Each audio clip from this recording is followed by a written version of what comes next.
Hello friends, welcome to my channel. देखिए, last video में हमने मैट्रिक्स की एक्सरसाइज 3.1 तक के कॉन्सेप्ट स्टडी किए थे, जिसमें हमने मैट्रिक्स के टाइप्स के बारे में पढ़ा था और एक्सरसाइज 3.1 के कुछ क्वेश्चंस भी सॉल्व किए थे। आज हम उससे आगे स्टडी करेंगे। आज की वीडियो में हम मैट्रिक्स पर होने वाली सभी ऑपरेशंस के बारे में पढ़ेंगे, जैसे एडिशन, सब्ट्रैक्शन, मल्टीप्लिकेशन एट्सेट्रा। तो चलिए शुरू करते हैं। तो सबसे पहले बात करते हैं हम एडिशन की। दो मैट्रिक्स के एडिशन के लिए कंडीशन है कि उन दोनों मैट्रिक्स के ऑर्डर सेम होने चाहिए, तभी हम उन्हें ऐड कर सकते हैं। फॉर एग्जांपल, मैट्रिक्स ए में हमारे पास 2 रोज़ हैं और 3 कॉलम्स हैं, तो इसका ऑर्डर हुआ 2/3। इसी तरह बी मैट्रिक्स में भी 2 रोज़ और 3 कॉलम्स हैं, इसका भी ऑर्डर 2/3। दोनों ऑर्डर सेम है, तो हम इन्हें ऐड कर सकते हैं। हमें इसमें इसके कॉरेस्पॉन्डिंग एलिमेंट्स ऐड करने हैं, जैसे 1 + 5, 2 + 0 एट्सेट्रा।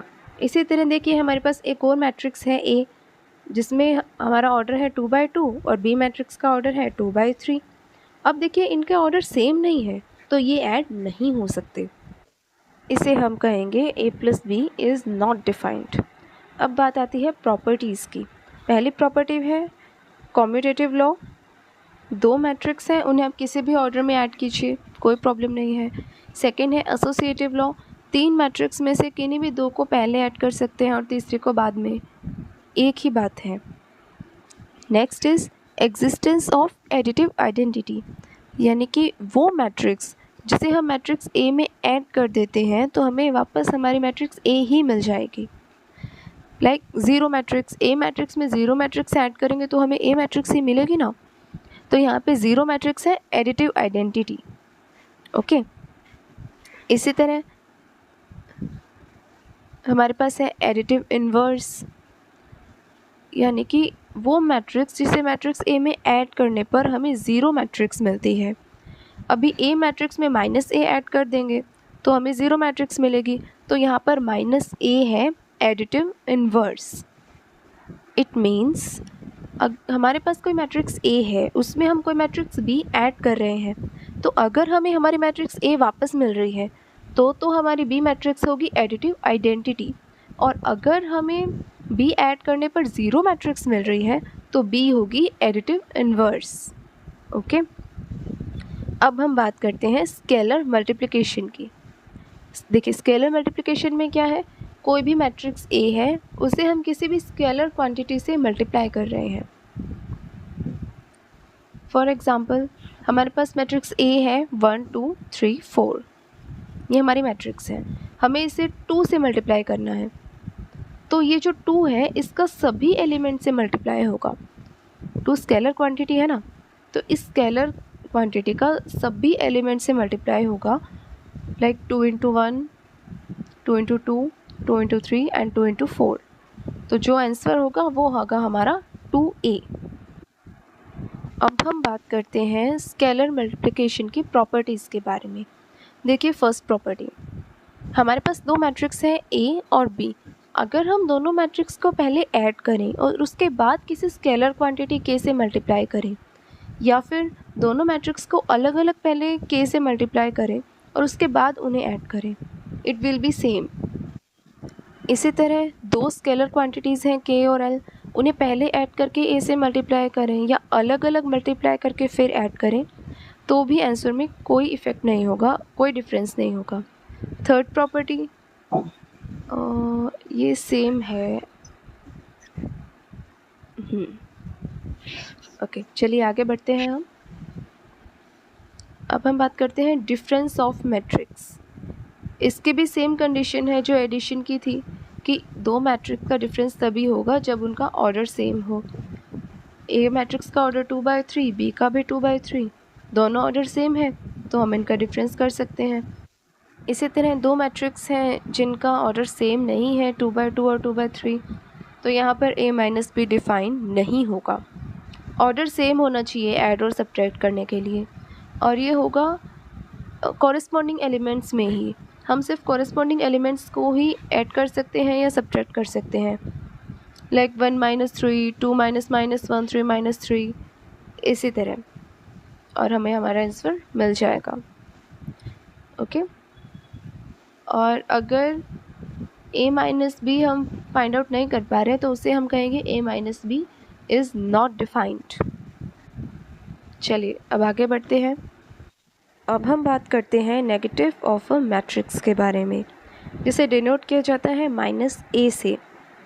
देखिए, हमारे पास कोई मैट्रिक्स a है, उसे हम -1 से मल्टीप्लाई कर रहे हैं, ठीक है। तो जो हमारे पास आंसर होगा वो होगा नेगेटिव ऑफ मैट्रिक्स। किसी भी मैट्रिक्स का नेगेटिव फाइंड आउट करने के लिए उसे -1 से मल्टीप्लाई कर देंगे। ओके, चलिए अब हम बात करते हैं मल्टीप्लिकेशन ऑफ मैट्रिसेस की। पहले हमने बात की थी स्केलर मल्टीप्लिकेशन की, अब हम बात करेंगे मैट्रिसेस के मल्टीप्लिकेशन की।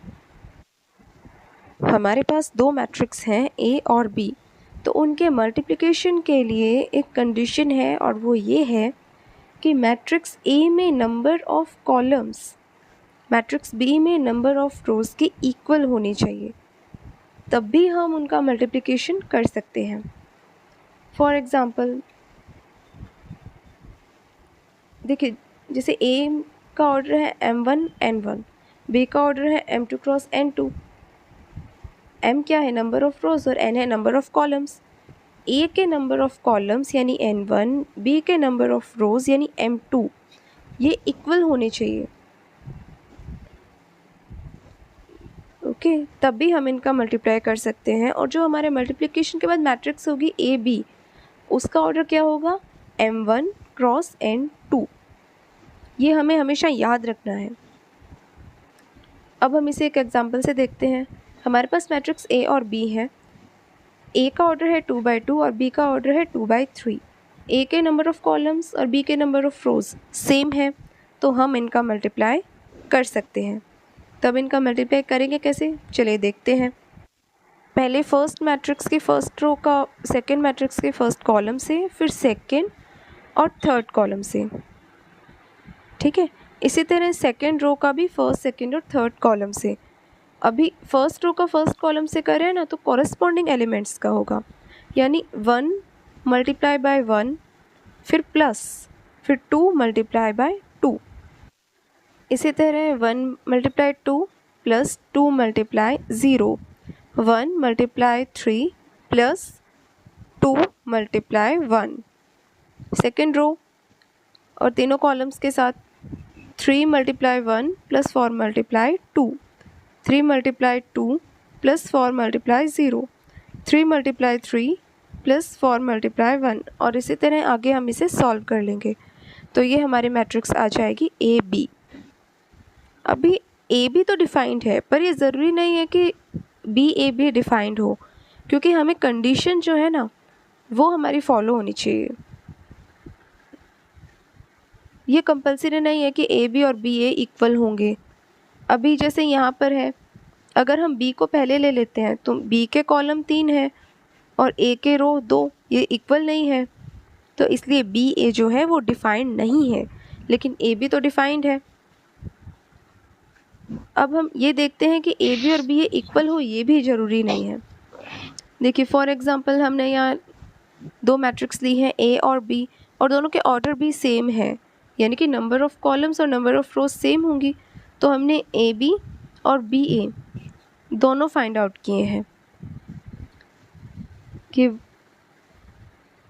1 मल्टीप्लाई 3 प्लस 0 मल्टीप्लाई 0 यानी 3 प्लस 0। इसी तरह 1 multiply 1 plus 0 multiply 4, 1 plus 0, 2 multiply 3 6 plus 0 multiply 0, 2 multiply 1 plus 0 multiply 4 0, और इसका आंसर हुआ 3162। इसी तरह हम बी ए फाइंड आउट करेंगे। बी में नंबर ऑफ़ कॉलम्स 2, ए में नंबर ऑफ़ रोज़ 2 इक्वल है, तो बी ए यहाँ पर डिफाइंड है, तो हम यहाँ पर बी ए फाइंड आउट कर लेंगे और हमारे पास आंसर आया 5080। अब हम देख सकते हैं कि ए बी और बी ए दोनों ही डिफाइंड तो है, पर ए बी और बी ए इक्वल नहीं है। तो ये कंपलसरी नहीं है कि ए बी और बी ए दोनों डिफाइंड हो तो A B is equal to B A होगा। ओके, अब हम बात करते हैं एक और पॉइंट के बारे में, multiplication of diagonal matrices of same order will be commutative. इसका मतलब दो डायगोनल मैट्रिक्स ए और बी के लिए A B is equal to B A होगा। फॉर एग्ज़ाम्पल दो मैट्रिक्स हैं और दोनों डायगोनल मैट्रिक्स हैं हमारे पास, तो अगर हम ए बी और बी ए फाइंड आउट करेंगे तो हमें इक्वल आंसर मिलेगा 5002। तो A B is equal to B A for diagonal matrices. Okay, चलिए अब हम बात करते हैं हमारे नेक्स्ट पॉइंट की। नेक्स्ट पॉइंट के अकॉर्डिंग अगर हमारे दो मैट्रिसेस हैं उनका मल्टीप्लाई ज़ीरो मैट्रिक्स आ रहा है तो ये बिल्कुल कंपलसरी नहीं है कि उन दोनों में से एक मैट्रिक्स ज़ीरो मैट्रिक्स होगी। वो दोनों मैट्रिक्स ज़ीरो मैट्रिक्स नहीं हो तो भी उनका मल्टीप्लाई ज़ीरो मैट्रिक्स आ सकता है। ओके, अब हम बात करते हैं मल्टीप्लाई के प्रॉपर्टीज़ के बारे में। देखिए, फर्स्ट इज़ एसोसिएटिव लॉ। दो मैट्रिक्स को ए बी पहले मल्टीप्लाई करें और फिर सी से, या फिर पहले बी सी को मल्टीप्लाई करके फिर ए से, ए बी सी, लेकिन हमें यहाँ पर इनका ऑर्डर सेम रखना होगा। वो हम बी सी ए नहीं लिख सकते हैं। हम ये नहीं बोल सकते कि पहले ए बी का करें और फिर सी से, या फिर सी ए बी। तो ये ज़रूरी नहीं है कि ये कंपलसरी होगा, हमें उनका ऑर्डर सेम रखना पड़ेगा। Next is distributive law.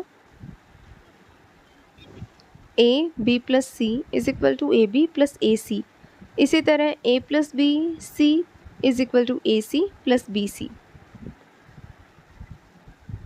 हम पहले ब्रैकेट को सॉल्व कर सकते हैं और उसके बाद मल्टीप्लाई कर सकते हैं, या फिर पहले मल्टीप्लाई करके फिर ऐड कर सकते हैं, सेम होगा। नेक्स्ट इज़ मल्टीप्लिकेटिव आइडेंटिटी, यानी आई। वो मैट्रिक्स जिससे मैट्रिक्स ए को मल्टीप्लाई करने पर हमें हमारी मैट्रिक्स ए ही मिल जाती है, तो यहाँ पे मैट्रिक्स आई है हमारी आइडेंटिटी मैट्रिक्स। नेक्स्ट हमारे पास एक एग्जांपल है। हमें मैट्रिक्स ए गिवन है और एक equation A cube minus 23 A minus 40 I equals to 0, ये हमें प्रूफ करना है। ये क्वेश्चन आपका होमवर्क है, आप इसे खुद से सॉल्व करने का ट्राई कीजिए, और अगर कोई डाउट आ रहा है तो आप मुझसे कमेंट में पूछ सकते हैं। तो फ्रेंड्स, आज के लिए बस इतना ही। नेक्स्ट वीडियो में हम एक्सरसाइज 3.2 के कुछ क्वेश्चन सॉल्व करेंगे। अगर आपको वीडियोस पसंद आ रहे हैं then please like share and comment and subscribe to my channel. और अगर आपको कोई डाउट है तो वो भी आप मुझसे कमेंट सेक्शन में पूछ सकते हैं। Thanks for watching my videos. Thank you.